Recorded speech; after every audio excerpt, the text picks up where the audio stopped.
ঠিক আছে, আজকে আমরা তিনটা টপিকস পড়বো, জিবি, স্প্লিন আর প্যানক্রিয়াস। ঠিক আছে, এই তিনটা টপিকস আজকে আমরা শেষ করব। প্রথমে আসি জিবি, গল ব্লাডার। তাহলে গল ব্লাডার দেখতে হলে পেশেন্টের কি প্রিপারেশন লাগবে? ফাস্টিং। যেহেতু আমরা এখানে আপার অ্যাবডোমিনাল অর্গান দেখতেছি, তাহলে পেশেন্টকে আমরা ঠিক আগের মতোই ফাস্টিং প্রিপারেশনটাই দিব। আচ্ছা, প্রবের পজিশনিং, যখন আমরা লিভার দেখতে পাই, লিভারের পরে গল ব্লাডার দেখা যায়, তাই না? তাহলে এখানে কি করতে হয়, লিভার যে লেভেলে আমরা দেখি সেই লেভেল থেকে জাস্ট একটু ডিপে প্রেস করতে হবে। একটু যদি আপনি ওই বরাবরই ডিপে প্রেস করেন, তাহলে কিন্তু লিভারের পরে গল ব্লাডারের পিকচারটা এখানে চলে আসছে।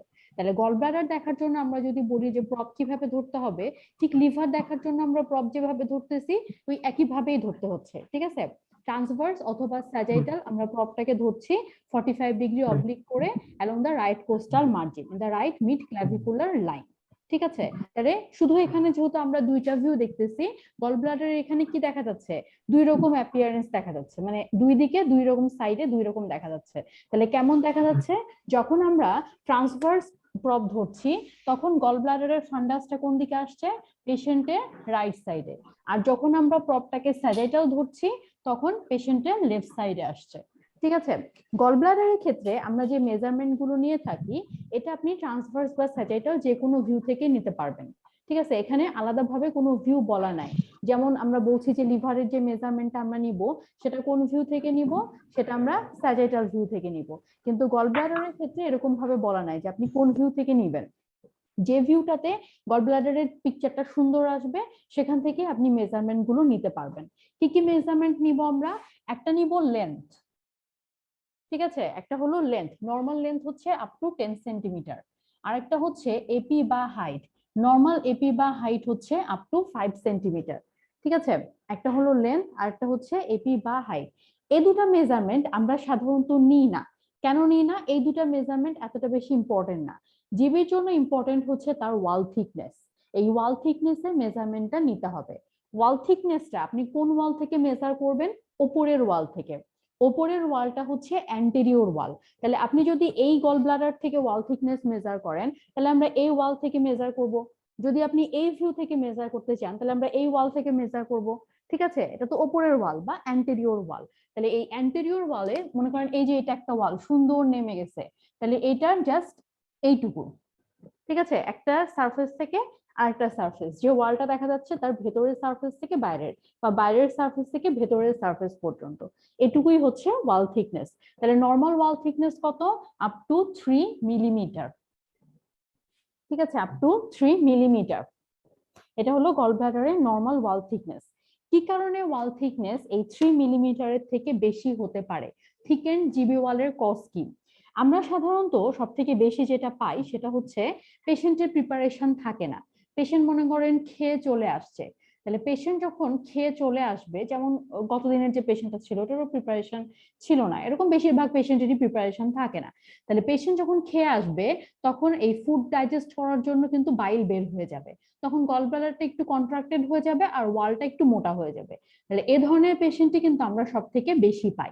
ঠিক আছে, তাহলে ওয়াল থিকেনিং এর সব থেকে কমন কজ হচ্ছে ফিজিওলজিক্যাল কজ। ফিজিওলজিক্যাল কজটা কি? Postprandial state. ঠিক আছে, খেয়ে আসবে। এবার আসি প্যাথোলজি। প্যাথোলজিক্যাল কজের মধ্যে কি? প্যাথোলজিক্যাল কজের মধ্যে সব থেকে কমন হচ্ছে ইনফ্লামেশন, গল ব্লাডার ইনফ্লামেশন মানে কোলিসিস্টাইটিস। ঠিক আছে, আচ্ছা, গল ব্লাডার ছাড়াও আর কি কারণে গল ব্লাডার ওয়াল থিকনেসটা নরমালের থেকে বেশি হতে পারে? আর কোন কারণে? হ্যাঁ, লিভারের কারণে। তাহলে লিভারের সবগুলো যে প্যাথোলজি ডিফিউজ লেশন আমরা পড়েছি, acute hepatitis, chronic hepatitis, cirrhosis, CLD, portal hypertension, এগুলোতে সবগুলোতেই মেইনলি চেঞ্জ হয় কোথায়? লিভারে।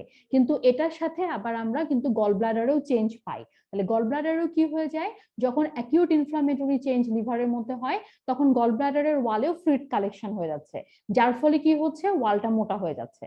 আবার যখন ক্রনিক ইনফ্লামেটরি চেঞ্জ হচ্ছে বা সিএলডি ডেভেলপ করে যাচ্ছে, তখন লিভারে যেমন সিরোটিক মানে ফাইব্রোটিক চেঞ্জ হচ্ছে, ঠিক এরকম গল ব্লাডারের ওয়ালেও ফাইব্রোসিস হয়ে ওয়ালটা আরো মোটা হয়ে যাচ্ছে। ঠিক আছে, তাহলে এটা হচ্ছে যে জিবি ওয়াল থিকেনিং আদার দেন জিবি কজ, মানে জিবি ছাড়াও আমরা অন্য কার কারণে জিবি ওয়ালটা থিকেন পেতে পারি। আবার অ্যাকিউট প্যানক্রিয়াটাইটিস এর পেশেন্টের ক্ষেত্রেও কিন্তু রিঅ্যাক্টিভ ইনফ্লামেটরি চেঞ্জ হিসেবে গল ব্লাডারের ওয়াল থিকনেসটা বেশি পাওয়া যায়। ঠিক আছে, ক্রনিকে ওরকম পাওয়া যায় না, অ্যাকিউটে বেশি পাওয়া যায়। তাহলে এই গল ব্লাডার ওয়াল থিকনেস এর কজ গুলো এখানে সবগুলো পড়তে হবে মোটামুটি। আচ্ছা অবশ্যই শীটে। আচ্ছা তাহলে এই দেখেন, এই যে এটা হচ্ছে নর্মাল গল ব্লাডারের পিকচার, ঠিক আছে? তাহলে নর্মাল গল ব্লাডারের মধ্যে এখানে একটা ফাইন্ডিং আছে, দেখেন গল ব্লাডারের মধ্যে কিছু ইনকমপ্লিট সেপ্টামের মতো দেখা যাচ্ছে, ঠিক আছে? এই যে সেপ্টামের মতো স্ট্রাকচার গুলো দেখা যাচ্ছে, এগুলোকে আমরা বলে থাকি মিউকোসাল ফোল্ড। এই স্ট্রাকচার গুলোকে বলা হয় মিউকোসাল ফোল্ড।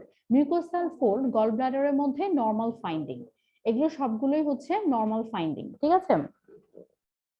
তার মানে মিউকোসাল ফোল্ড এগুলো একটা নর্মাল অ্যানাটমিক্যাল অ্যাপিয়ারেন্স।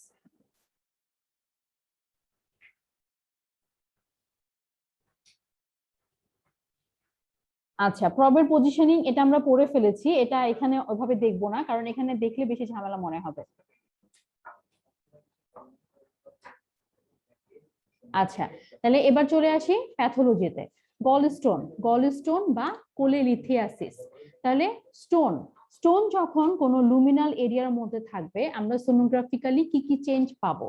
যেহেতু এটা স্টোন, তাহলে এটা আল্ট্রাসোনোতে কেমন দেখা যাবে? সাদা না কালো? হ্যাঁ সাদা হবে, ক্যালসিয়াম কন্টেনিং। তাহলে স্টোন আল্ট্রাসোনোতে কেমন দেখা যাবে? অনেক সাদা, তার মানে হাইপার ইকোইক, ঠিক আছে? তাহলে স্টোনের সোনোগ্রাফিক অ্যাপিয়ারেন্সটাই হচ্ছে এটা আমরা আল্ট্রাসাউন্ডে দেখতে পাবো হাইপার ইকুইক বা ব্রাইট ইকোজেনিক। কোনো কোনো সময় দেখবেন রিপোর্টে হাইপার ইকুইক না লেখা থেকে ব্রাইট ইকোজেনিক কথাটাও লেখা থাকে, ঠিক আছে? একই জিনিস, একই কথাই বোঝাচ্ছে। তাহলে স্টোন আল্ট্রাসাউন্ডে দেখা যাবে হাইপার ইকুইক বা ব্রাইট ইকোজেনিক স্ট্রাকচার। তাহলে এটা যদি হাইপার ইকুইক হয়ে থাকে এর নিচে আমরা কি পাবো? Poster acoustic shadow. তাহলে এটা হচ্ছে second criteria, poster acoustic shadow. এই শ্যাডো দিয়ে কিন্তু আমরা স্টোনটাকে ডায়াগনোসিস করছি যে এটা একটা স্টোন, ঠিক আছে? এটা হলো 2 নাম্বার ক্রাইটেরিয়া। 3 নাম্বার ক্রাইটেরিয়া হচ্ছে মুভেবিলিটি, ঠিক আছে? স্টোন যদি হয়ে থাকে তাহলে অবশ্যই সে তার অবস্থান পরিবর্তন করবে, ঠিক আছে? এই তিনটা হলো স্টোনের ক্রাইটেরিয়া। হাইপার ইকুইক বা bright echogenic structure, poster acoustic shadow থাকবে এবং মুভেবিলিটি থাকবে, মানে মুভেবল। এরপরে আসি পরেরটাতে, স্লাজ, বিলিয়ারি স্লাজ। তাহলে স্লাজ মানে কি? তলানি, অবশিষ্টাংশ, ঠিক আছে? গল ব্লাডারের মধ্যে যে বাইল গুলো থাকে এই বাইলে কিছু লিকুইড সাবস্টেন্স থাকে, আবার কিছু সেলুলার এলিমেন্টও থাকে। এই সেলুলার এলিমেন্ট গুলো যখন গল ব্লাডারের ডিপেন্ডেন্ট পোর্শনে জমা হয়ে যায়, প্রেসিপিটেট হয়ে যায়, তখন সেগুলোকে আমরা বলে থাকি বিলিয়ারি স্লাজ। তাহলে স্লাজ কি কারণে ফর্মেশন হতে পারে? একটা হলো নর্মালি ফর্মেশন হতে পারে, মানে ফিজিওলজিক্যাল। ফিজিওলজিক্যালটা কি? মনে করেন একটা পেশেন্ট অনেকদিন থেকে এনপিও, আনকনসিয়াস পেশেন্ট হতে পারে বা যে কোনো কারণে এনপিও। তাহলে এনপিও পেশেন্টদেরকে আমরা লং টাইম যেহেতু সে কোনো প্রপার ফিডিং পাচ্ছে না, সেই পেশেন্টের গল ব্লাডারের মধ্যে বাইলটা কিন্তু কোনো কাজে লাগতেছে না। তাহলে এই বাইলটা যখন জমা থাকবে অবশ্যই তার ভারী সাবস্টেন্স গুলো ডিপেন্ডেন্ট পোর্শনে জমা হবে, ঠিক আছে? এরকম হসপিটালাইজড পেশেন্ট বা ইনডোর পেশেন্টদের ক্ষেত্রে এরকম ফাইন্ডিং কিন্তু পাওয়া যায়। তাহলে ওইটা ওই পেশেন্টের পার্সপেক্টিভে নর্মাল, ঠিক আছে? নর্মালি তৈরি হয়েছে, ফিজিওলজিক্যালি তৈরি হয়েছে। এছাড়া কি কারণে হতে পারে? ইনফ্লামেশন, অ্যাকিউট কোলিসিস্টাইটিস এর ক্রনিকেও পাওয়া যায়, মানে কোলিসিস্টাইটিস এর একটা ফিচার হিসেবে আমরা এখানে গল ব্লাডার ডিপেন্ডেন্ট পোর্শনে স্লাজ পেতে পারি, ঠিক আছে? আচ্ছা তাহলে এটা গেল বিলিয়ারি স্লাজ। তাহলে স্লাজ এটা কেমন দেখা যাবে আল্ট্রাসোনোতে? সাদা না কালো দেখা যাবে? এটা তো স্লাজ। বাইল তো আপনার ফ্লুইডটা কালো, কিন্তু যখন ভারী সাবস্টেন্স সেলুলার এলিমেন্ট গুলো ডিপেন্ডেন্ট পোর্শনে জমা হচ্ছে তখন এগুলো তো আল্ট্রাসোনোতে সাদা দেখা যাবে, ঠিক আছে? এগুলো ডিপেন্ডেন্ট পোর্শনে থাকবে। মনে করেন যদি আপনি এরকম গল ব্লাডার অ্যাপিয়ারেন্স আমরা দেখি, তাহলে ডিপেন্ডেন্ট পোর্শন কোনটা? এটা। তাহলে এরকম তলার দিকে এভাবে জমা থাকবে। আবার কিছু কিছু সময়ে ফ্লটিংও পাওয়া যায়, ফ্লটিং স্লাজও থাকে, ঠিক আছে? আবার যদি এটা দেখেন তাহলে এই যে এরকম নিচের দিকে জমা থাকবে, ঠিক আছে? এর সাথে কিছু ফ্লটিংও থাকতে পারে, ঠিক আছে? এগুলো হচ্ছে বিলিয়ারি স্লাজ। Cholecystitis, inflammation. ইনফ্লামেশনটাকে আমরা দুই ভাগে ভাগ করব, অ্যাকিউট এবং ক্রনিক। অ্যাকিউট কোলিসিস্টাইটিস, তাহলে আমরা জানি যে অ্যাকিউট কোলিসিস্টাইটিসে কি হয়? ফ্লুইড আসে, তাই তো? তাহলে যখন ফ্লুইড আসবে তখন গল ব্লাডারের ওয়ালটা কেমন হয়ে যাবে? ঠিক হয়ে যাবে। ওয়ালের ইকোজেনিসিটি বাড়বে না কমবে? কমে যাবে, কারণ ওয়ালটা মোটা হচ্ছে কি দিয়ে? পানি দিয়ে। তাহলে ওয়ালের যে নর্মাল যে ইকোজেনিসিটি যত সুন্দর সাদা দেখা যায় তত সুন্দর সাদা কিন্তু আমরা এখানে দেখতে পাবো না। তাহলে ওয়ালের ইকোজেনিসিটিটা এখানে কমে যাবে, ঠিক আছে? গলব্লাডারের লুমেন যেটা, এটা অতটা যে সোলেন বা অনেক বেশি ডিস্টেন্ডেড হয় এরকম না, মেইনলি চেঞ্জটা হয়ে থাকে কিন্তু তার ওয়ালে। ঠিক আছে? আচ্ছা, লুমেনে আমরা কি পেতে পারি? লুমেনের একটা ফাইন্ডিং আমরা বললাম যে গলব্লাডারের লুমেনের মধ্যে কোলিসিস্টাইটিসের ফিচার হিসেবে স্লাজ থাকতে পারে। লুমেনের মধ্যে আমরা স্লাজ পাবো। এর সাথে আর কি পেতে পারি? স্টোন। স্টোনটা may or may not be, stone may or may not be. ঠিক আছে? তাহলে স্টোন যদি আপনি গলব্লাডারের লুমেনের মধ্যে দেখতে পান, তাহলে আপনার ডায়াগনোসিস কি হবে? Calculus cholecystitis. আর যদি আপনি স্টোন না দেখতে পান, তাহলে অ্যাক্যালকুলাস কোলিসিস্টাইটিস। ঠিক আছে? তাহলে স্টোন থাকলে ক্যালকুলাস কোলিসিস্টাইটিস, আর স্টোন না থাকলে অ্যাক্যালকুলাস কোলিসিস্টাইটিস। এখন এই যে আমরা দেখতেছি গলব্লাডারের লুমেনের মধ্যে স্টোন, একটু আগেই আমরা বললাম যে কোলিলিথিয়াসিসের পেশেন্টদেরও লুমেনের মধ্যে স্টোন থাকছে। ঠিক আছে? আবার আমরা বলতেছি বিলিয়ারি স্লাজ আমরা নর্মাল পেশেন্টদের ক্ষেত্রেও পেতে পারি। তাহলে আপনি একটা পেশেন্টের লুমেনের মধ্যে যদি স্টোন দেখতে পান, তাহলে কখন এটাকে বলবেন কোলিলিথিয়াসিস আর কখন এটাকে বলবেন ক্যালকুলাস কোলিসিস্টাইটিস? ডিফারেন্সিয়েট করতে হবে আমাদেরকে। তাহলে ডিফারেন্সিয়েট করার জন্য আমরা এখানে কি দেখব? ওয়াল দেখব। ঠিক আছে? তাহলে একটা পেশেন্টের গলব্লাডারের লুমেনের মধ্যে যদি আপনি স্টোন দেখেন আর ওয়াল থিকনেসটা যদি নরমাল লিমিটের মধ্যেই থাকে, তার মানে সে পেশেন্টের কি আছে? প্যাথোলজি কি? শুধু স্টোন। তখন আপনার ডায়াগনোসিস কি হয়ে যাবে? কোলিলিথিয়াসিস। এখন যদি আপনি দেখেন যে স্টোনও আছে আবার ওয়ালটাও মোটা, তার মানে এই পেশেন্টে কি আছে? ইনফ্লামেশন আছে। ইনফ্লামেটরি ফিচার হিসেবে আমরা এখানে ওয়াল থিকনেসটাই দেখি। ঠিক আছে? এই জন্যই গলব্লাডারের জন্য তার ওয়াল থিকনেসের মেজারমেন্টটা সব থেকে বেশি ইম্পর্টেন্ট। এটা আপনাকে নিতেই হবে। জিবিতে আমরা সাধারণত এই একটা মাপই নেই, সেটা হলো ওয়াল থিকনেস। কারণ এই ওয়াল থিকনেসটাই ইনফ্লামেশনের ফিচারটাকে ইন্ডিকেট করতেছে। তাহলে ওয়াল থিকনেস নরমাল লিমিটের মধ্যে থাকলে পেশেন্টের কোনো ইনফ্লামেটরি চেঞ্জ নাই। আর ওয়াল থিকনেস বেশি থাকলে আমরা বুঝে নেব যে এখানে ইনফ্লামেটরি চেঞ্জ আছে। ঠিক আছে? আবার ম্যাডাম ওয়াল থিকনেসটা কিভাবে নেব এটা একটু আবার রিপিট করবেন? এই যে এখানে দেখেন আমি এই যে thickness- ওয়াল থিকনেসটা মেজার করে রেখেছি। এই যে ওয়াল, এই যে ওয়াল। মানে যে কোনো একটা ওয়াল থেকে নেব? হ্যাঁ হ্যাঁ, মানে posterior সাধারণত বা এটা anterior wall, অ্যান্টেরিয়র একটা। ওয়াল থেকে নিতে হয়। অ্যান্টেরিয়র ওয়াল থেকে মেজার করতে হয়। কোন ভিউ থেকে নিতে হবে? যে ট্রান্সভার্স কোনো না ভিউ থেকে, স্যাজিটাল? যে কোনো ভিউ থেকে আপনি ওয়াল যেই ভিউতে ভালো পাবেন সেই ভিউ থেকে নিলেই হবে। আচ্ছা, মানে তাহলে ওই যে ট্রান্সভার্স বা স্যাজিটাল ভিউটা কিভাবে আনবো ওইটা একটু মানে আমি মিস করে গেছি। ট্রান্সভার্স স্যাজিটাল এটা আমরা লিভার যেভাবে দেখবো ঠিক ওখান থেকে একটু ডিপে প্রেস করলেই জিবি চলে আসবে। ট্রান্সভার্সে আচ্ছা, মানে লিভার যেভাবে ট্রান্সভার্সটা দেখায় ওর একই রকম যে একই একই ড্রপ ইন্ডিকেটর ধরা উপরে একই থাকবে? রকম। শুধু আপনি লিভার আচ্ছা দেখে আর একটু ডিপে প্রেস করলেই জিবি চলে আসবে। জাস্ট একটু প্রেস করতে হবে, একটু বেশি, একটু হালকা একটু বেশি চাপ দিতে হবে, তাহলেই চলে আসবে জিবি। আচ্ছা ম্যাডাম, থ্যাংক ইউ। আচ্ছা ঠিক আছে, তাহলে কি জন্য বলছিলাম? স্লাজ। তাহলে আমরা যখন লুমেনের মধ্যে স্লাজ পাবো আর ওয়াল থিকনেসটা নরমাল লিমিটের মধ্যে থাকবে, তাহলে এই পেশেন্টের প্রবলেমটা কি? শুধুই স্লাজ। তখন আপনার ডায়াগনোসিস কি হয়ে যাবে? Biliary sludge. এখন যদি আপনি দেখেন যে স্লাজও আছে আবার ওয়াল থিকনেসটাও বেশি, তার মানে এই পেশেন্টের অবশ্যই ইনফ্লামেটরি চেঞ্জ আছে। তখন এটাকে আপনি যদি স্টোন না দেখতে পান, তাহলে অ্যাক্যালকুলাস কোলিসিস্টাইটিস হিসেবে ডায়াগনোসিস করবেন। ঠিক আছে? এই জন্য ওয়াল থিকনেস এর মেজারমেন্টটা নিতেই হবে। তাহলে এটা গেল অ্যাকিউট। এখন বলেন ক্রনিকে কেমন হবে? যেহেতু ফাইব্রোসিস হবে, তাহলে গলব্লাডারের লুমেনটা কেমন হয়ে যাবে? কন্ট্রাক্টেড হয়ে যাবে। ফাইব্রোসিস হলে গলব্লাডার লুমেনটা কন্ট্রাক্টেড হয়ে যাবে। অ্যাকিউটে ফ্লুইড আসলেও সাধারণত গলব্লাডারটা ওরকম টিপিক্যালি অনেক ডিস্টেন্ডেড বা অনেক সোলেন এরকম পাওয়া যায় না। বেশিরভাগ ফ্লুইডটা ওয়ালেই জমা হয়। কিন্তু যখন ক্রনিকে ফাইব্রোটিক চেঞ্জ হবে, তখন কিন্তু গলব্লাডারটা কন্ট্রাক্টেড হয়ে যাবে। ঠিক আছে? তাহলে গলব্লাডারটা এখানে কন্ট্রাক্টেড হয়ে যাবে। আর ওয়ালের থিকনেসটা কি হবে? বাড়বে না কমবে? আরো বাড়বে, থিকনেসটা আরো বেড়ে যাবে। ফাইব্রোসিস হচ্ছে না, ওটাকে ফাইব্রাস টিস্যু এসে র‍্যাপ করে ফেলছে, তখন থিকনেসটা আরো কি হয়ে যাবে? বেড়ে যাবে। তাহলে ওয়াল থিকনেস বাড়লেও ইকোজেনিসিটি কি হবে? বাড়বে। ঠিক আছে? যেহেতু ফাইব্রোসিস হচ্ছে, তাহলে এখানে গলব্লাডারের ওয়াল থিকনেসটা বেশি হচ্ছে, তার সাথে আবার ওয়ালের ইকোজেনিসিটিটাও বাড়ছে। ঠিক আছে? তাহলে ক্রনিক কোলিসিস্টাইটিসে আমরা জিবি কন্ট্রাক্টেড পাচ্ছি, কিন্তু জিবির ওয়াল মোটা হচ্ছে, জিবির ওয়াল অনেক বেশি সাদা হচ্ছে। ঠিক আছে? লুমেনের মধ্যে কি পেতে পারি? ওই যে স্লাজ, এর সাথে stone may or may not be. যদি আপনি স্টোন দেখতে পান তাহলে এটা ক্যালকুলাস কোলিসিস্টাইটিস, আর যদি স্টোন না দেখতে পান তাহলে অ্যাক্যালকুলাস কোলিসিস্টাইটিস। ঠিক আছে?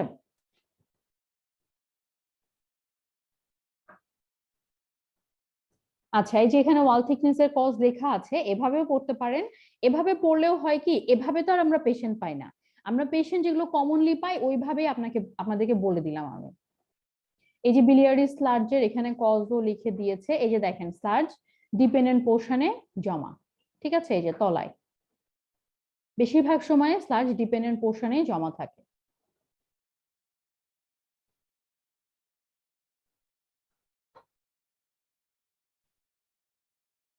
আর এই যে স্টোন দেখেন এখানে নিচে শ্যাডো দিচ্ছে, তাহলে এখানে কয়টা স্টোন আছে?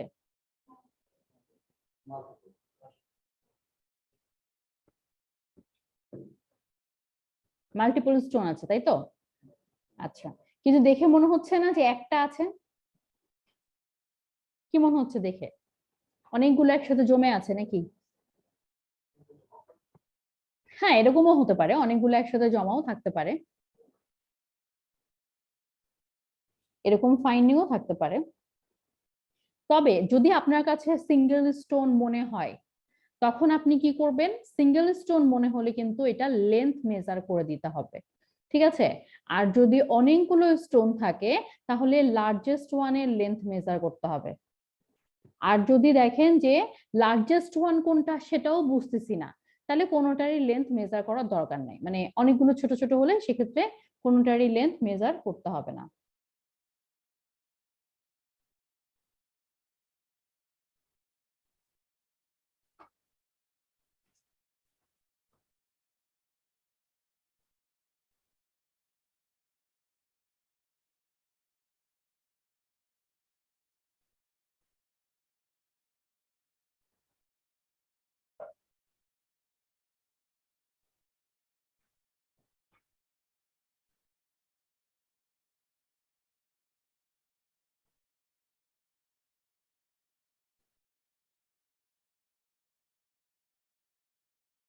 আচ্ছা, তাহলে এটা হচ্ছে একটা নর্মাল গল ব্লাডার, তাই তো?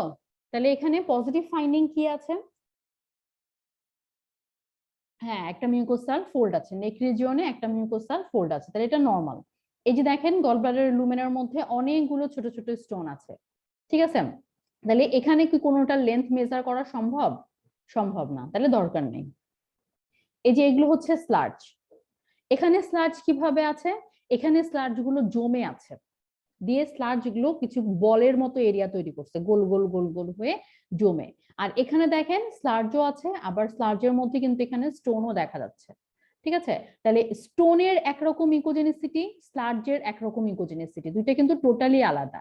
স্টোন যদি হয়ে থাকে তাহলে অবশ্যই তার শ্যাডো থাকতে হবে, শ্যাডো না হলে সেটাকে স্টোন হিসেবে ডায়াগনোসিস করাটা কিন্তু মুশকিল, ঠিক আছে? আচ্ছা, এই যে দেখেন এটা হলো একটা ক্যালকুলাস কোলিসিস্টাইটিস এর পিকচার, এটা স্যাজিটাল পিকচার আর এটা হচ্ছে ট্রান্সভার্স কাট সেকশনাল ভিউ। কি আছে এখানে? ওয়ালটা মোটা, কিন্তু কেমন জানি জায়গায় জায়গায় মনে হচ্ছে কালো কালো ছোপ ছোপ দাগ, তার মানে ওয়ালের ইকোজেনিসিটি কি হয়েছে? কমে গেছে। ভিতরে কি আছে? এই যে ডেব্রিস, ডিপেন্ডেন্ট সরি স্লাজ, ঠিক আছে? আর এখানে নেক রিজিয়নে দেখেন অনেক বড় একটা স্টোন আছে, একটা স্ট্রং শ্যাডো আসছে। তাহলে যেহেতু স্টোন আছে তার মানে এটা ক্যালকুলাস কোলিসিস্টাইটিস। যদি স্টোন বাদ দিয়ে আপনি শুধু এই ফাইন্ডিং টুকুই পেতেন তাহলে এটা অ্যাক্যালকুলাস কোলিসিস্টাইটিস, ঠিক আছে? এই যে এখানে সব রকমই আছে, ক্যালকুলাসও আছে অ্যাক্যালকুলাসও আছে। এই যে এটা ক্যালকুলাস কোলিসিস্টাইটিস, একটা স্টোন আছে, এখানেও শ্যাডো আসছে, তার মানে এখানে একটা স্টোন আছে, ঠিক আছে? আর যে ওয়ালের অবস্থা দেখেন, ঠিক আছে, খুব সুন্দর টিপিক্যালি ওয়াল অনেক মোটা। আর এটা হচ্ছে অ্যাক্যালকুলাস, এখানে ফ্লোটিং স্লার্জ আছে, এখানে কোনো স্টোন নাই। আচ্ছা, এই পিকচারটা দেখেন, এখানে গল ব্লাডারের ওয়ালটা দেখছেন অনেক মোটা না? এই যে আগের পিকচারটা দেখেন অনেক মোটা, কিন্তু এটা কার কারণে? এটা লিভারের কারণে। এই যে নিচের ছবিটা সি নাম্বার পিকচার, এটা হচ্ছে একটা সিরোটিক লিভারের পিকচার, ঠিক আছে? সিরোটিক লিভার কিভাবে বুঝলাম? লিভার ছোট হয়ে গেছে, লিভারের আউটলাইন ইরেগুলার হয়ে গেছে, লিভার হেটারোজেনাস হয়ে গেছে ডিউ টু ফাইব্রোসিস। বাইরের দিকে আবার কি আছে? অ্যাসাইটিস আছে, কালো কালো পানি দেখা যাচ্ছে, আর জিবির অবস্থা ফাইব্রোসিস হয়ে মোটা হয়ে গেছে, ঠিক আছে? তাহলে এই সব ফাইন্ডিং গুলো সিরোসিসটাকে ইন্ডিকেট করছে।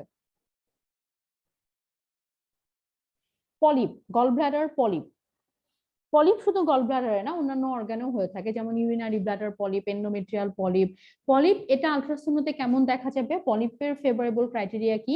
একটা হলো যে এটা শেপ, যদি এটা পলিপ হয়ে থাকে তাহলে এটা শেপটা হবে রাউন্ডেড বা পলিপয়েড, ফিঙ্গারের মতো একটা হয়তো প্রজেকশন সামথিং এরকম, ঠিক আছে, রাউন্ডেড বা পলিপয়েড একটা স্ট্রাকচার। এটার মার্জিনটা হবে রেগুলার, মার্জিনটা রেগুলার থাকবে।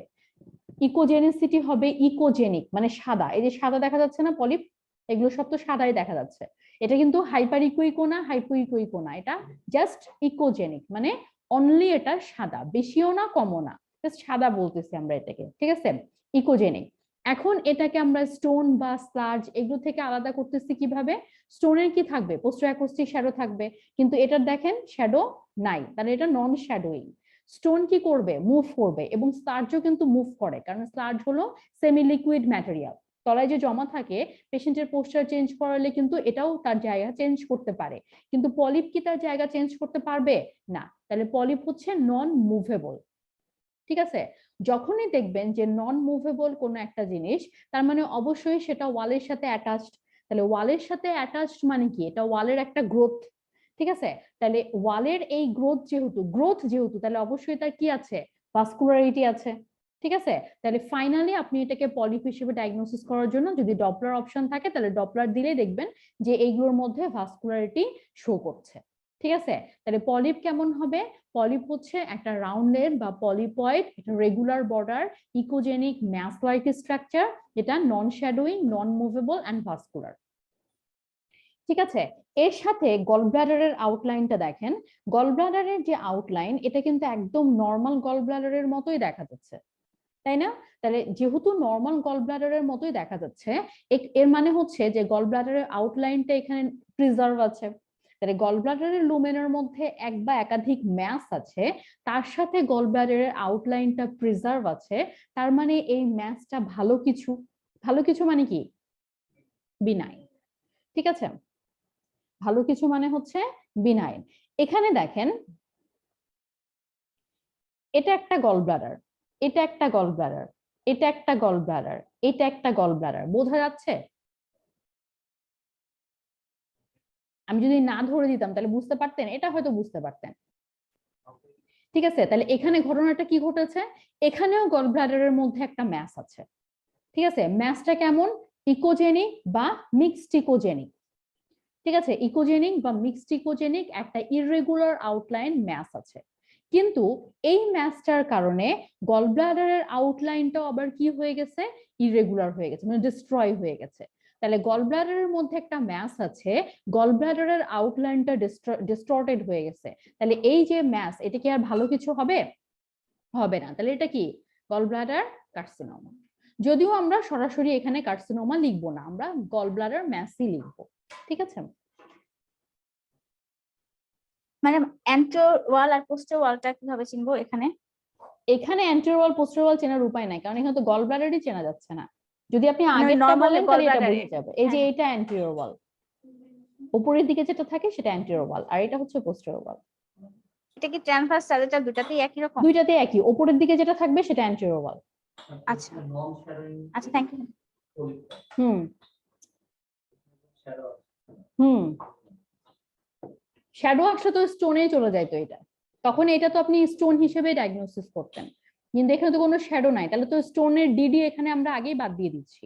এটাকে স্টোনের সাথে যদি আপনি কম্পেয়ার করতে চান, তাহলে স্টোন অলওয়েজ শ্যাডোইং, কিন্তু এটা শ্যাডো দিচ্ছে না। স্টোন মুভেবল, এটা মুভ করছে না, তাহলে স্টোন থেকে আপনি আলাদা করে ফেলতেছেন, ঠিক আছে। এমপায়ামাতে আউটলাইনটা ইরেগুলার হয়ে যাবে, আর পেশেন্টের অ্যাবসেস লাইক ক্লিনিক্যাল ফিচার থাকবে, আর তার সাথে পেশেন্টের একটা কোলিসিস্টাইটিসের হিস্ট্রি থাকবে, বা আপার অ্যাবডোমিনাল পেইনের একটা হিস্ট্রি থাকবে, ঠিক আছে, যেটা বিলিয়ারি স্লার্জের ক্ষেত্রে ওভাবে থাকবে না।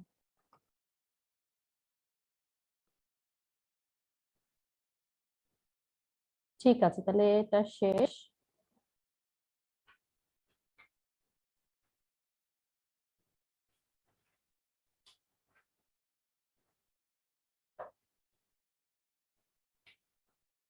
এবার আমরা চলে যাই স্প্লিনে, গল ব্লাডার শেষ। তাহলে স্প্লিন দেখতে হলে পেশেন্টে কি প্রিপারেশন লাগবে?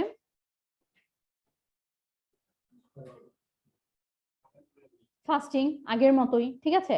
যদিও শুধু স্প্লিন দেখতে হলে পেশেন্টের কোনো প্রিপারেশন লাগে না, ঠিক আছে। স্প্লিনের সাথে আসলে ওইভাবে ইন্টেস্টাইন রিলেটেড না, যার কারণে এই স্প্রিন আপনি যে কোনো ভাবে পেশেন্ট প্রিপারেশন না নিয়ে আসলেও সুন্দর স্প্রিনের মতোই দেখা যাবে। ইম্পর্টেন্ট হচ্ছে পেশেন্টের পজিশনিং। ঠিক আছে, দেখেন এখানে পেশেন্টকে কিভাবে শোয়ানো হয়েছে। পেশেন্টকে এখানে শোয়ানো হয়েছে রাইট ল্যাটারাল করে, ডান দিকে কাত করে। ঠিক আছে, পেশেন্টকে এখানে ডান দিকে কাত করে শোয়ানো হয়েছে, রাইট ল্যাটারাল করে। এটা হলো ইম্পর্টেন্ট। রাইট ল্যাটারাল করে পেশেন্টকে আমরা কেন শোয়াচ্ছি? নর্মালি আমরা যে সাইডে বসে থাকি, স্প্লিন তার অপোজিট সাইডের অর্গান। অপোজিট সাইডের অর্গানটাকে ওইভাবে পেশেন্ট সুপাইন পজিশনে থাকলে অ্যাপ্রোচ করাটা কিন্তু অনেক কঠিন। ঠিক আছে, তাহলে সেক্ষেত্রে আমরা যদি পেশেন্টকে রাইট ল্যাটারাল করে নিই, তাহলে অর্গানটা আমাদের একটু কাছাকাছি চলে আসলো, আমাদের জন্য একটু ইজি হলো। ঠিক আছে, এটা একটা। আরেকটা হচ্ছে পেশেন্ট যখন সুপাইন পজিশনে থাকবে তখন স্প্লিনের উপরে ইন্টেস্টাইনাল কয়েলের পার্ট থাকবে। আপনি যখন পেশেন্টকে রাইট ল্যাটারাল করে নেবেন, কয়েলগুলো নিচের দিকে নেমে যাবে। ঠিক আছে, তাহলে স্প্লিন দেখার জন্য যে বললাম সাধারণত ইন্টেস্টাইন খুব একটা বেশি ঝামেলা করে না। ঠিক আছে, এই জন্য আমরা পেশেন্টকে এখানে রাইট ল্যাটারাল করে নিলাম। রাইট ল্যাটারাল করার পরে প্রপটা আমরা কোথায় বসাবো? প্রপটা আমরা বসাবো লেফট মিড অ্যাক্সিলারি লাইন বরাবর, মিড অ্যাক্সিলারি লাইনে। অ্যাক্সিলারি লাইনের কোথায় বসাবো? আমরা জানি যে স্প্লিন 3টা রিবসের রিলেশনে থাকে, তাই না? 9, 10, 11। এটার মধ্যে লং এক্সিসটা সাধারণত 10th রিব বরাবরই থাকে। এই জন্য প্রপটাকে আমরা অ্যাক্সিলারি লাইনে, যেখানে 10th ইন্টারকোস্টাল স্পেস, এই 10th ইন্টারকোস্টাল স্পেসে ইউজুয়ালি প্রপ দিব।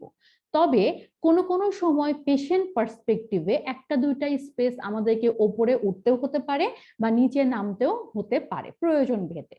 ঠিক আছে, যেমন লিনথিন পেশেন্ট, বা মনে করেন যে যেমন কতদিন দেখলেন প্রেগনেন্সি পেশেন্টদের একটু উপরের দিকে দেখতে হয়। ঠিক আছে, তো এরকম কিছু কিছু পেশেন্ট পার্সপেক্টিভে একটু চেঞ্জ হয়। ইউজুয়ালি আমরা এটা 10th ইন্টারকোস্টাল স্পেসেই পাই। কোন ভিউ দেখবো আমরা এখানে? আমরা এখানে দেখবো স্যাজাইটাল ভিউ। স্প্লিনের আমরা সাধারণত স্যাজাইটাল ভিউ দেখি। এখন প্রপটাকে যদি আমি একদম স্যাজাইটালি বসায় দিই, তাহলে এটা কি ইন্টারকোস্টাল স্পেসের মধ্যে বসবে? বসবে না। প্রপটাকে যদি আমি একদম সোজাভাবে বসায় দিই, ইন্টারকোস্টাল স্পেস তো এরকম অবলিক, তাই না? তাহলে একদম সোজাভাবে বসায় দিলে এটা তো স্পেসের মধ্যে বসবে না। তাহলে আমাদেরকে এখানে কি করতে হবে? এটাকে অবলিক করে দিতে হবে যেন এটা স্পেসের মধ্যে বসতে পারে। কতটুকু অবলিক করব? প্রায় 45 ডিগ্রি। ঠিক আছে, তাহলে এই যে অবলিক করলে ইন্ডিকেটরটা একটু ডানের দিকে চলে যায়, এখানে একটু ডানের দিকে চলে গেছে, এই যে এখানে, এই জন্য বোঝাই দিচ্ছে যে এটা হলো স্যাজাইটাল ভিউ দেখতেছি আমরা। ঠিক আছে, তাহলে স্যাজাইটাল করে আপনি একটু 45 ডিগ্রি মতো অবলিক করে দিবেন প্রপটাকে, যেরকম লিভার দেখার জন্য আমরা স্যাজাইটাল করে আবার অবলিক করতেছি। ঠিক আছে, ঠিক এখানেও আমরা স্যাজাইটাল করে আবার অবলিক করে দিব। অবলিক করার উদ্দেশ্যটা হচ্ছে যেন এটা ইন্টারকোস্টাল স্পেসের ভেতরে বসে। ঠিক আছে, স্প্লিন যেহেতু মোটামুটি সুপারফিশিয়ালি থাকে, লিভার দেখার জন্য যতটুকু প্রেসার লাগে স্প্লিন দেখার জন্য আসলে ততটুকু প্রেসার লাগে না। ঠিক আছে, আপনি জাস্ট কিছু কিছু সময় জাস্ট টাচ করলেই চলে আসবে স্প্লিন। তাহলে কেমন দেখা যাবে স্প্লিন? দেখেন, এটা হচ্ছে স্প্লিনের স্যাজাইটাল ভিউ। তাহলে যেহেতু আমরা জানি যে স্প্লিনের সাথে ডায়াফ্রাম থাকে, তাহলে স্প্লিন আমরা আলট্রাসোনোতে কেমন দেখতে পাবো? উল্টা দেখতে পাবো। তাহলে এই যে দেখেন নিচের দিকে ডায়াফ্রাম দেখা যাচ্ছে, এই যে সাদা এটা। তাহলে এটা যেহেতু ডায়াফ্রাম এখানে দেখা যাচ্ছে, তাহলে এই যে পোলটা দেখা যাচ্ছে কোনা, এই কোনাটা তাহলে স্প্লিনের আপার পোল। ঠিক আছে, আর অপোজিট সাইডে এখানে যে কোনাটা দেখা যাচ্ছে, তাহলে এটা কি হবে? স্প্লিনের লোয়ার পোল। তাহলে আমরা এখানে মেজারমেন্টটা নিব আপার পোল থেকে শুরু করে লোয়ার পোল পর্যন্ত। ঠিক আছে, স্প্লিনের লেন্থ মেজার করব আপার পোল থেকে শুরু করে লোয়ার পোল পর্যন্ত। নর্মাল লেন্থ কত? মোটামুটি 10-11 সেন্টিমিটার এরকম আর কি। সাধারণত স্প্লিনে এই একটা মেজারমেন্টই আমরা নিয়ে থাকি। তাহলে এই গেল। আচ্ছা, এবার চলে আসি স্প্লিনোমেগালিতে। তাহলে স্প্লিনোমেগালির কজ আপনারা মোটামুটি সবাই জানেন, এটা পড়ে আসছেন। স্প্লিনের মধ্যে সাধারণত প্যাথোলজি বলতে আমরা সব থেকে বেশি স্প্লিনোমেগালিটাই পাই ঘুরে ফিরে। এই যে এখানে দেখেন স্প্লিনোমেগালি দেখা যাচ্ছে, এখানে দুইটা পোলই কেটে গেছে, মানে স্প্লিনের সাইজটা এত বড় যে পোল দুইটা আর ভিউ এর মধ্যে আসে নাই। আর এখানে তার মোটামুটি একটা প্যানোরামিক ভিউ নেওয়া হয়েছে। তাহলে এটা আপার পোল আর এটা হচ্ছে লোয়ার পোল। স্প্লিনের সাথে এটা যেটাকে দেখা যাচ্ছে এটা হলো লেফট কিডনি। তাহলে কিডনির সাথে কম্পেয়ার করলেও কিন্তু বোঝা যাচ্ছে যে স্প্লিন অনেক বড়। এবার আসি ফোকাল লেশন, যেমন আমরা লিভারে পড়েছিলাম। তাহলে লিভারের প্রথমে কি ফোকাল লেশন পড়েছিলাম? সিস্ট। তাহলে এখানে স্প্লিনেও এরকম সিস্ট হতে পারে। তাহলে সিস্ট গুলোকে আমরা এখানে অ্যাকর্ডিং টু অ্যাপিয়ারেন্স দুইটা ভাগে ভাগ করব।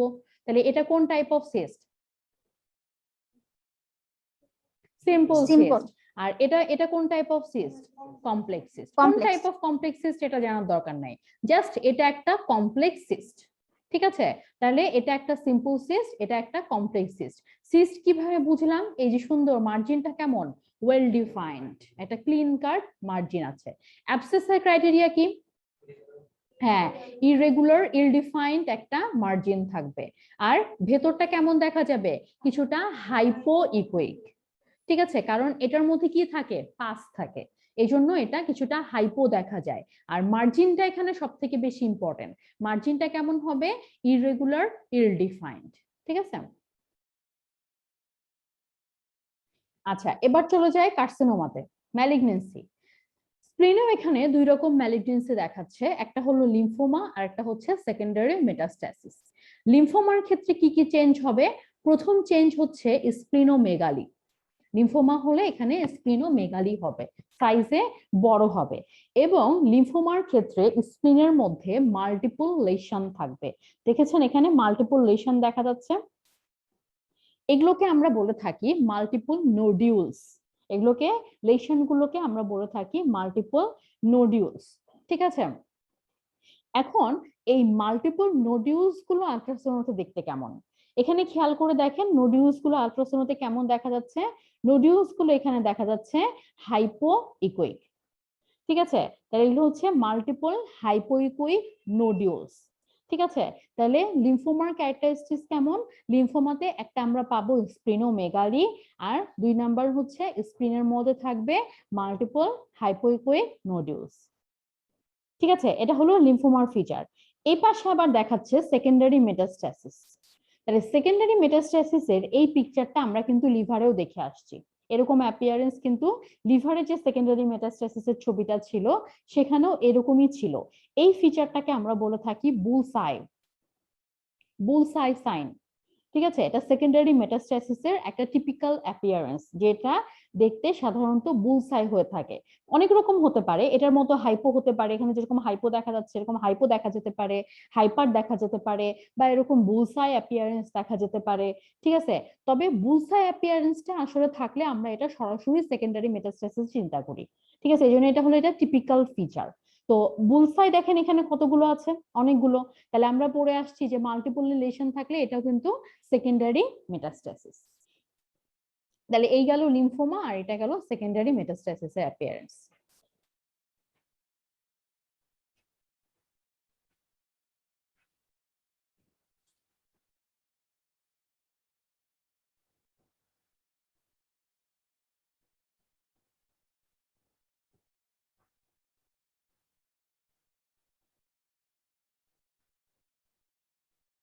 আচ্ছা এবার চলে আসি আমরা ইনফ্রাকশন, স্প্লিনিক ইনফ্রাকশন। স্প্লিনের প্যারেনকাইমাতে যদি কোনো জায়গায় ব্লাড সাপ্লাই নষ্ট হয়ে যায়, তখন সেখানে স্প্লিনের ফোকালি একটা এরিয়াতে ওটা কি হয়ে যাবে? ইনফ্রাক্টেড হয়ে যাবে ফোকালি। ঠিক আছে, এটাকে আমরা বলছি ইনফ্রাকশন। ইনফ্রাকশনটাকে অ্যাকর্ডিং টু ডিউরেশন এবং অ্যাকর্ডিং টু সোনোগ্রাফিক অ্যাপিয়ারেন্স দুইটা ভাগে ভাগ করা হয়েছে, একটা অ্যাকিউট ইনফ্রাকশন আর একটা হচ্ছে ক্রনিক ইনফ্রাকশন। তাহলে অ্যাকিউট ইনফ্রাকশনে ইনফ্রাক্টেড রিজিয়নটা কেমন দেখা যাবে? অ্যাকিউট ইনফ্রাকশনে ইনফ্রাক্টেড রিজিয়নটা দেখা যাবে কিছুটা রেগুলার আউটলাইন। আপনাদের শীটে দেখবেন ওখানে একটা শেপ লেখা আছে, পিরামিডাল শেপ বা ওয়েজ শেপ। তো এই পিরামিডাল শেপ বা ওয়েজ শেপ এটা আসলে টিপিক্যালি সব পেশেন্টের ওরকম পাওয়া যায় না, এই জন্য আমরা শেপটাকে খুব একটা বেশি গুরুত্ব দিই না। ঠিক আছে, সব পেশেন্টের টিপিক্যালি ওরকম পিরামিডাল শেপ বা ওয়েজ শেপ তৈরিও হবে না, আবার তৈরি হলেও সব মেশিন কিন্তু এত ক্লিন কাট ভাবে আপনাকে ভিউ দিবেও না। ঠিক আছে, এই জন্য শেপটাকে অতটা চিন্তা না করে আমরা এখানে চিন্তা করব মার্জিনটাকে। তাহলে অ্যাকিউট ইনফ্রাকশনে মার্জিনটা কেমন হবে? রেগুলার মার্জিন হবে। ক্রনিকে কখনোই কোনো কিছু রেগুলার থাকে না, তাহলে ক্রনিকে এখানে দেখেন মার্জিনটা কেমন হয়ে গেছে? ইররেগুলার হয়ে গেছে। ঠিক আছে, তাহলে অ্যাকিউটে মার্জিনটা থাকবে বা বর্ডারটা থাকবে রেগুলার, আর ক্রনিকে বর্ডারটা থাকবে ইররেগুলার। এখন যদি বলি ইকোজেনিসিটি কেমন হবে, তাহলে অ্যাকিউট ইনফ্রাকশনেও দেখেন যে ইনফ্রাক্টেড রিজিয়নটা দেখা যাচ্ছে, এটা আশেপাশে যে নর্মাল স্প্লিনিক প্যারেনকাইমা আছে তার তুলনায় কম সাদা দেখা যাচ্ছে না, তার মানে কি এটা হাইপোইকুইক। আবার ক্রনিকেও দেখেন যে ইনফ্রাক্টেড রিজনটা আছে, এর আশেপাশে যে নর্মাল স্প্লিন আছে তার তুলনায় এটাও কিন্তু কম সাদা দেখা যাচ্ছে, তার মানে কি এটাও হাইপোইগোইক। তাহলে অ্যাকিউট ইনফ্রাকশনেও ইনফ্রাক্টেড রিজনটা হাইপো, ক্রনিক ইনফ্রাকশনেও ইনফ্রাক্টেড রিজনটা হাইপো দেন নর্মাল স্প্লিনিক প্যারেনকাইমা। ঠিক আছে, এই হাইপোটাকে যদি আপনি আরেকটু ভালো করে এখানে খেয়াল করেন তাহলে খেয়াল করে দেখেন অ্যাকিউট যেটা এটা কিন্তু মোর হাইপো, তাই না? এই জন্য এটাকে কিন্তু যতটা না হাইপো মনে হচ্ছে তার থেকে বেশি কিন্তু অ্যানিকোইক মনে হচ্ছে, কারণ এটার ইকোজেনিসিটি অনেক কম। অ্যাকিউটে যেহেতু নেক্রোসিস থাকে, ফ্লুইডের একটা ব্যাপার স্যাপার আছে, এই জন্য ইকোজেনিসিটিটা অনেক কম থাকে। ক্রনিকে আবার দেখেন হাইপো হলেও এর মধ্যে মধ্যে আবার কিন্তু কিছু সাদা এরিয়া দেখা যাচ্ছে, তার মানে এটা তুলনামূলকভাবে লেস হাইপো। কেন? ফাইব্রোসিস হচ্ছে তাই। ঠিক আছে, তাহলে অ্যাকিউটটাও হাইপো, ক্রনিকটাও হাইপো। কার তুলনায় হাইপো? নর্মাল স্প্লিনিক প্যারেনকাইমার সাথে কম্পেয়ার করলে সেটা হাইপো, কিন্তু তাদের নিজস্ব ইকোজেনিসিটি যদি আমরা চিন্তা করি তাহলে অ্যাকিউটটা একটু বেশি হাইপো আর ক্রনিকটা কিন্তু তুলনামূলকভাবে অত হাইপো না। ঠিক আছে, তাহলে ডিফারেন্সিয়েট করব, একটা হলো ইকোজেনিসিটি কম্পেয়ার করে আর একটা হচ্ছে মার্জিন দেখে। মার্জিন রেগুলার হলে অ্যাকিউট, মার্জিন ইররেগুলার হলে ক্রনিক। Trauma, splenic trauma. ট্রমাকে আমরা তার সিভিয়ারিটি অনুযায়ী দুইটা ভাগে ভাগ করেছি, মাইল্ড, মডারেট এবং সিভিয়ার। যখন অল্প আঘাত লাগবে that means mild trauma, mild ট্রমার ক্ষেত্রে প্রথম আঘাতটা লাগে হলো স্প্লিনের ক্যাপসুলে। ক্যাপসুলে যখন আঘাতটা লাগে তাহলে ক্যাপসুল থেকে ব্লিডিং হওয়া শুরু হবে, উজিং হওয়া শুরু হবে। উজিং হয়ে এই ব্লাডটা কোথায় জমা হবে? ক্যাপসুলের নিচেই জমা হবে। ঠিক আছে, এই জন্য এই ট্রমাটাকে আমরা বলছি সাবক্যাপসুলার হেমাটোমা বা সাবক্যাপসুলার ট্রমা। ঠিক আছে, এখানে স্প্লিনের প্যারেনকাইমাতে কোনো ঝামেলা হবে না, জাস্ট ক্যাপসুলে লেগে ক্যাপসুলের নিচে ব্লাডটা জমা হয়ে যাবে। ঠিক আছে, মডারেট ট্রমা, যখন আঘাতটা আরেকটু বেশি লাগছে তখন প্যারেনকাইমাতে যে লাগতেছে। প্যারেনকাইমা যে জায়গায় আঘাতটা লাগছে ওই জায়গায় যে প্যারেনকাইমাল সেলগুলো ছিল সেগুলো নষ্ট হয়ে যেয়ে সেই জায়গাটার মধ্যে ব্লাডটা জমা হয়ে যাচ্ছে। ঠিক আছে, তখন এটাকে আমরা বলছি